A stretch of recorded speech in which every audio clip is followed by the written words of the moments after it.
Hello and welcome back to Sherlock Holmes, The Secret of the Silver Earring.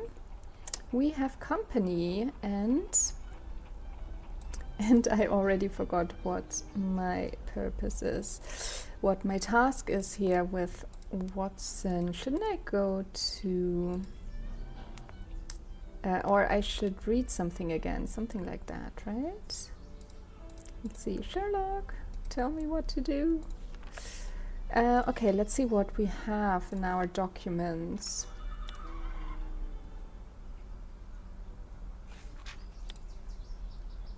Is that new? Oh yeah, I think this is new. Dear Sherlock, here's... wait, let's start with the first one. Report on the investigation, the case of Sherringford Hall, Inspector in Charge Lestrade, 14th of October 1897. Before 11 o'clock in the evening, Sir Melvyn Bromsby, engineer, architect and contractor of renown, was slain by a single gunshot in his mansion, Sherringford Hall.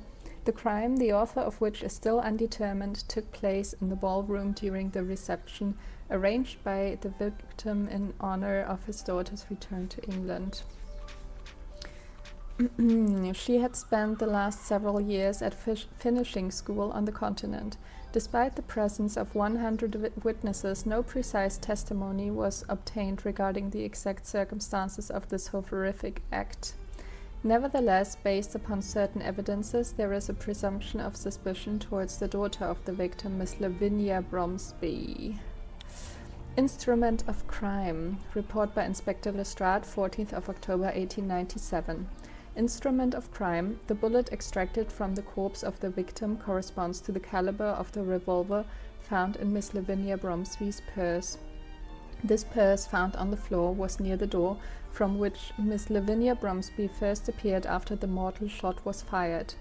All of the witnesses agree that the sound of the shot originated at or near this very same doorway. The revolver is an old small-bore Wright, which is also a highly reliable weapon. This would explain why the only shot fired was mortal, despite a distance of several dozen feet and at difficult angle. Miss Lavinia claims that the victim personally gave her this revolver before the crime for the purpose of her protection against some unnamed threat. This account can be supported by the fact that these models are impossible to find on the continent where Miss Lavinia has spent these last years. Premeditation can be excluded if she is found to be the murderer. Okay, the motive. Report by Inspector Lestrade, 14th of October 1897. The motive. The victim, even if he had few or even no friends, still might not have enemies capable of committing this act. His strong unpopularity among his domestics was compensated by the attractive wages he paid them. His business partner spoke of him as a tough but fair player, according to the criterions of his environment. The fact that he spent long years in India and was solely devoted to his business precludes any crime of jealousy or passion. Finally, the modus operandi doesn't correspond to the typical revenge killing by this or that Hindu sect, though these things do happen. Hindu sect? Okay. The motive then must apply to his holdings or something quite personal. Another line of reasoning that points to Miss Lavinia Bromsby. According to H. Grimble, the partner of Sir Bromsby, her relationship with her father had become so strained that Sir Bromsby visited his daughter only once during these past 6 years. A local constable must contact Mr. H. Fowlett, the attorney of Sir Bromsby, in order to recover the essential parts of his last will and testament, if it exists. The development of the crime. Report by Inspector Lestrade. The development. With regard to the distance and the angle of shooting, it would be reasonable to suppose that only an expert marksman could have succeeded in making such a shot. But the factor of probability still exists and admits other possibilities. The testimony of the group of cabmen, who were in the ideal place to have observed such matters, saw no one leave through the service door after the shooting and up until the time when one of the domestics locked it from the outside. All the windows are equipped with thick bars, and the fortuitous presence of the maid at the stairwell indicates that no one ascended to that floor. The testimony of Miss Lambert, the governess, indicates that she noticed only 2 people absent from the ballroom during Sir Bromsby's arrival: Mr. Horace Fowlett, the victim's attorney, and Miss Lavinia Bromsby. The domestics had been specifically instructed that all the guests were to be present during Sir Bromsby's entrance. I have been persuaded by all accounts that anyone who had left the ballroom had returned before Sir Bromsby's entrance. My God. Since Horace Fowlett hasn't gone through the gates of mansion of Sherringford Hall, the only person whose movements were unaccounted for at the time of the shooting is Miss Lavinia Bromsby. The chivalrous testimony of a young infantry officer who has confirmed that he saw her standing at the threshold of the door can be the only reason for not charging her with murder. As Miss Bromsby was in a state of deep shock last evening, according to the local doctor who examined her, her interview was delayed until today. Scotland Yard report. General information about the man called Sir Melvyn Bromsby. No official involvement as a defendant in any criminal or civil matter. No appearance as a witness in a criminal or civil law case. Complainant as to the robbery committed at a fair stand in St. Bartholomew on July 1861. Judgment of the court was favorable for the Crown. Dear Sherlock, here is all the information that we know about the late Sir Melvyn Bromsby. Born in 1842 in Staffordshire of a modest family, he finished his studies of architecture and civil engineering owing to the scholarship and financial assistance of his elder sister, who owned a florist shop. After he was awarded his diploma, he was employed by a small firm which he later left for a large enterprise, the Salinger Company. In 1872, he was sent to India to assist in the construction of a bridge for the army. At the end of this project in 1874, he left his position with Salinger and founded his own enterprise in Bombay. At that same time, he courted Carlotta Campbell, the second daughter of Colonel Campbell, commander-in-chief of an important local garrison. The military appreciated Bromsby's straightforwardness and business acumen. Thus, the army entrusted him with many contracts for constructing barracks and other types of work. In 1877, he was married to Carlotta. His business flourished, and he hired a young accountant, Mr. Grimble, who later became Bromsby's personal assistant. An ideal candidate for the position, Grimble excelled at his various administrative tasks, so Bromsby's business has continued to prosper over the years. In 1879, Carlotta Bromsby, née Campbell, died, giving birth to their daughter Lavinia. Bromsby's business enjoys great success. However, the fact that he has been awarded nearly all of the Army's civilian contracts has aroused the jealousy and suspicion of other British businessmen in India. It has been rumored that he gained fortune through the exploitation of his Indian laborers and British workmen, poor working conditions and miserable wages. In 1884, upon learning of the death of his elder sister, he decided to return home and prepare the transfer of his business interests to England. He also invested his money in several cement factories, which permitted him to reduce his costs further and thus increase his profits. In 1891, he sent his daughter to study at a finishing school near St. Moritz in Switzerland. She has just returned to England several days ago. How different it must seem when you come back from beautiful Switzerland. He was awarded a knighthood in 1892. There are several cases where his name has been mentioned because of suggested fraud with his contracts and ill usage of convict laborers and at his factories. Such practices are common in London business circles, and his wealth allowed him to avoid scrutiny by the courts. Thus, when his behavior is weighed within the current climate of commercial morality, he is neither angel nor demon. Assuming his business assets are included, his current fortune would be measured in the tens of thousands of pounds. That would make him one of the wealthiest contractors in Britain. I wish you good luck in this case. Mycroft.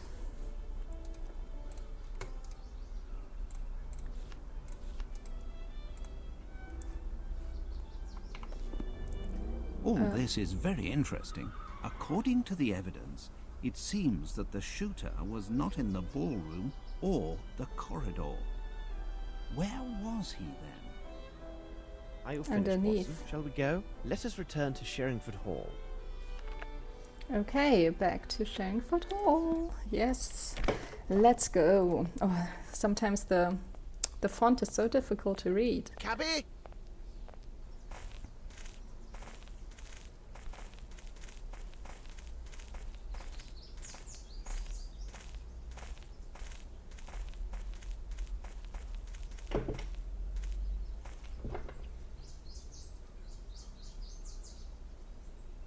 Oh, are we? Okay, we're playing. We are playing. Hello. Sirs, please, go right in. Thank you. Please wait here, gentlemen. I will see if Miss Lavinia is receiving callers. She's in her room. Okay. Should we talk to him again? Well, Mr. Grimble, I didn't expect to see you here at this hour. I am worried about Miss Lavinia, needless to say. I also thought I might learn something of interest about the investigation. This difficulty, if it persists, can do great harm to the business. Strained relationship. Sir Bromsby and Miss Lavinia had rather strained relations, it seems. Well, Sir Bromsby and Miss Lavinia have never got on very well. Of late, their distance had grown due to the influence of several incidents. What were those incidents? What sort of incidents, precisely? I do remember one instance in India, where Sir Bromsby attacked a friend of Miss Lavinia. He was our native cartman's son. It seems he spilled a jug full of water that was intended for Sir Bromsby to wash his face. Bromsby began cursing and thrashing the boy before his daughter's very eyes. Miss Lavinia took her friend's part and spoke to her father most rudely. The devil, you say? What occurred next? There is no one in the whole of India who would have dared address Sir Bromsby in such a manner.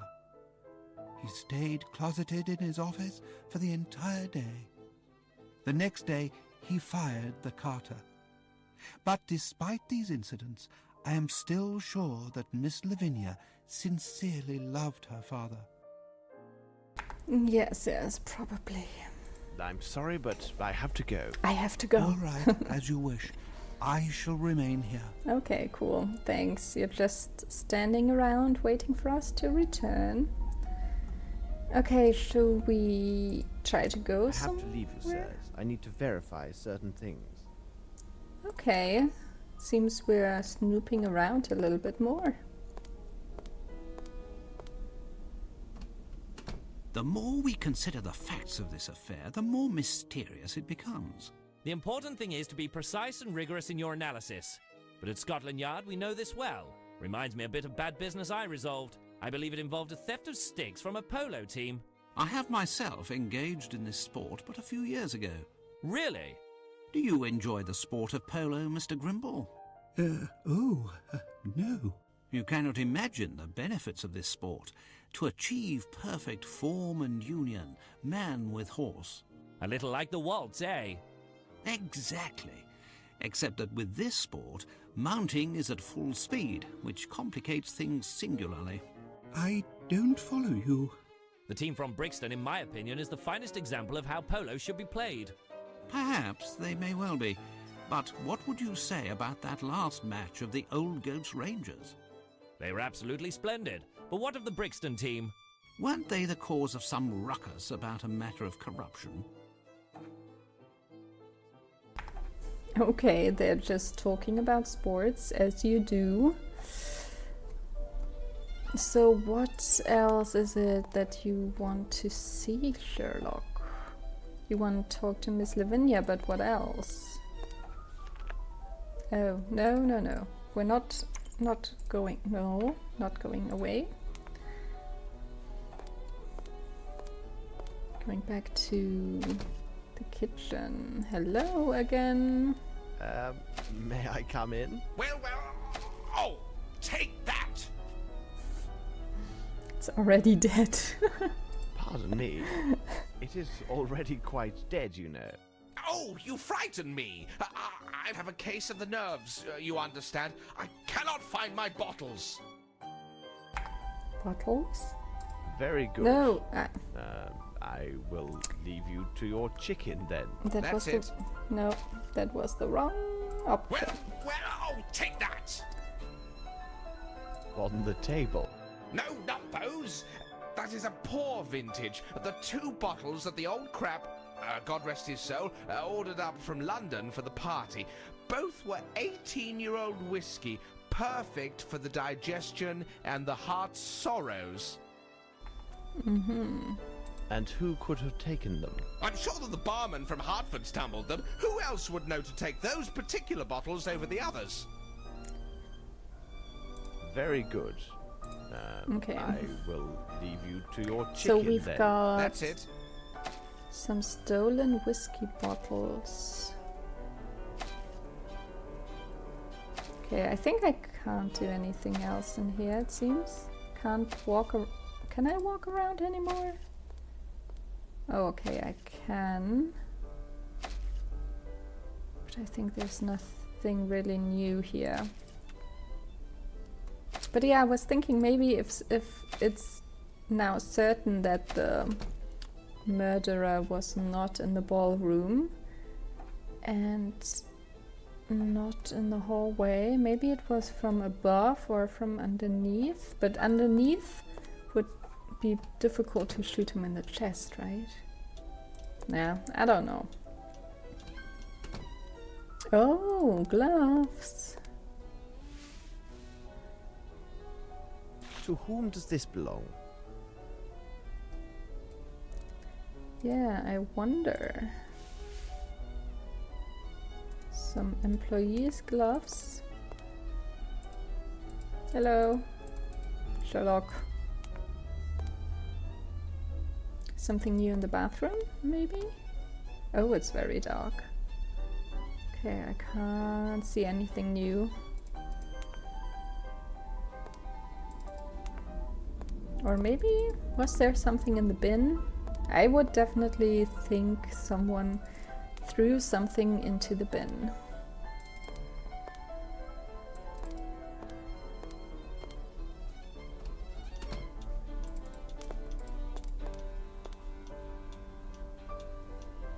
I'm trying to be very careful now and see everything.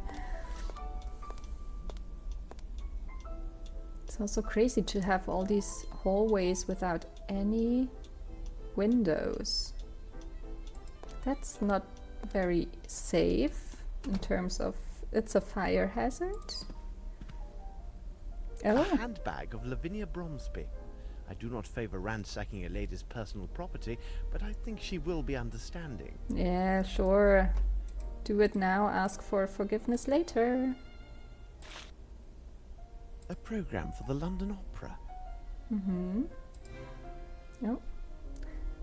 We have documents. Lieutenant Harrington letter. Dear Miss Lavinia, excuse my boldness and do believe in my most sincere condolences and honourable affections in this terrible time. I cannot excuse myself. If I allow you to face all of this on your own, I ordered my valet to move my possessions to the Queen's Arms, which is the nearest inn to Sherringford Hall. I would be greatly honoured if you could allow me to make myself useful to you. At my new lodgings I am but a few minutes away. Should you require my assistance, I take care to forget my gloves at your mansion so that my visit to call on you would not invite any undue speculations or gossip. Sincerely and eternally yours, Lieutenant Harrington. Aww, cute.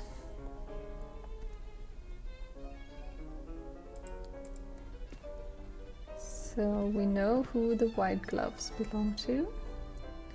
Seems like there's nothing else here. So let's see if we can finally meet Miss Lavinia. Or should I go back to the ballroom? Maybe? Oh, they are here. Okay, wait. Before oh yeah, I was in the ballroom before, of course. Now it's just a big empty room. Oh, can I go upstairs now? That would be cool. No, I need more information. I need more information, okay. But that means maybe later. Later. Closed. Closed. Okay, why do they close the other doors to the ballroom?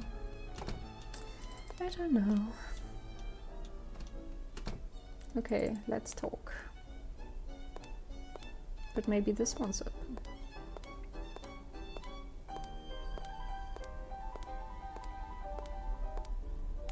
I feel quite ready to answer your questions now, Mr. Holmes. Yesterday I was not in my right senses. I do want to encourage you on the sound advice of Mr. Grimble. He explained to me that everything my father built during his entire life may collapse unless this gossip ceases and this matter is resolved. Do you agree, Mr. Holmes? Whatever the truth is, I will reveal it. First of all, it is necessary for me to know your acts and your movements during this unfortunate event. First I attended my appearance in the powder room. Then, as my father requested, I was standing quietly just inside the ballroom. I powdered my face one last time, while everyone, including myself, was watching my father. Suddenly, I heard this noise from behind me, and then I saw my father stagger and fall. Oh, my dear lord. So I ran to his side and found that he was dead. What was your relationship with your father? We barely saw or even wrote to one another for 6 years. But the father that met me upon my return was not the man I remembered. Something in his eyes had changed. There was a wariness there and perhaps even some unexplained anxiety. Forgive me, but it seems Lieutenant Harrington has made himself responsible for your care. Oh, he has proved himself to be most gallant and considerate. I have no friends here, other than Mr. Grimble. Mr. Harrington neither requested nor expected any recognition for his kind interventions and was most attentive yesterday evening. Thank you for answering my questions, miss. Oh, it is me who should be thanking you. As I mentioned to you before, if this investigation is to proceed properly, it'll be necessary to examine your father's personal documents. May we see his office? I suppose Sir Bromsby kept his papers in this drawer. Watch out! Good God! It must be one of Fowlett's inventions. Sir Bromsby mentioned he had asked his lawyer to devise security measures to protect his private documentation. I remember now that Fowlett has a unique passion for mechanizations and automatons. I had no idea what kind of devices he had created. Inspector Lestrade, I give you leave to tend to your appearance. I doubt you can return to the yard in such disrepair. I will now examine this room according to my methods.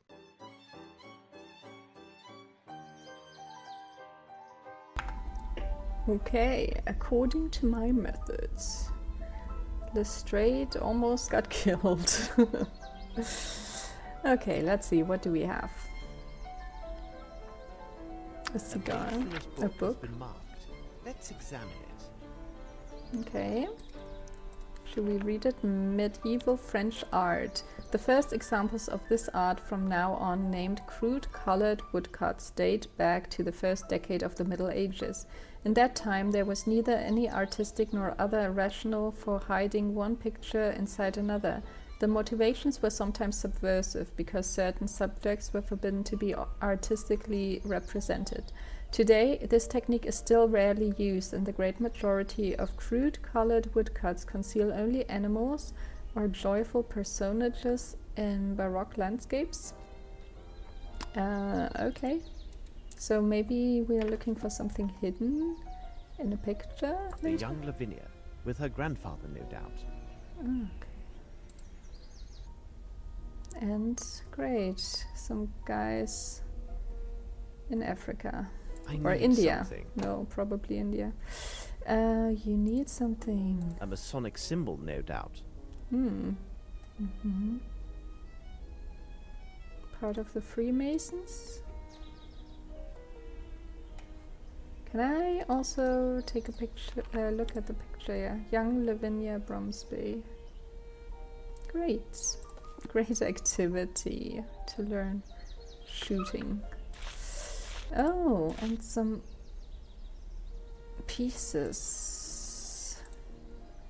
It is the pieces of the English edition of the Indian newspaper. Okay. Oh.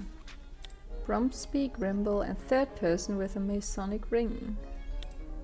Piece of book translated from French, Jean de, and the Bombay, 21st of September 96. And what do we have here? Remember, I still have the original of the puzzle concerning the code in my 55 is the number to be found by adding. Okay, there's not a lot of evidence. Okay, this is everything? Is this everything, Sherlock? But it seems like there's some holes, or is that just like the marbling of the wood, perhaps? Maybe let's take this menu down. Okay, still something with the picture. Oh, because something's missing? Can you turn it around? What else do you want to look at? Maybe open it up?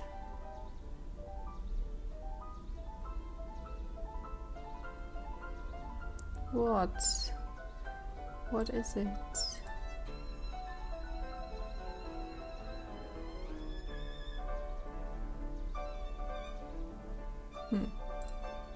Okay, I don't know why. Oh, this. Okay. A new document. Letter from Fowler to Bromsby. My dear friend, I would not miss this reception at any cost. I cannot help but envision the sight of Miss Lavinia's eyes when you make your announcement. Fear not, I have not received any bad news from my friend, the customs official. I will see you then on the day after tomorrow, your friend Horace Fowlett.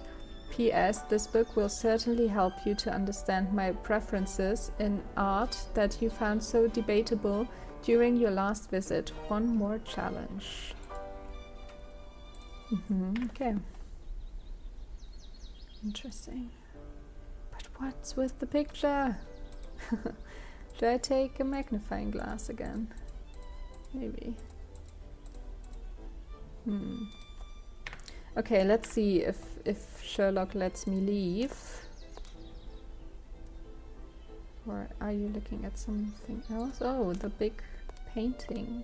A remarkable portrait of the late Sir Bromsby. Oh. Ideal spot for a hiding place. Of course, but this safe we're gonna take a look at in the next episode.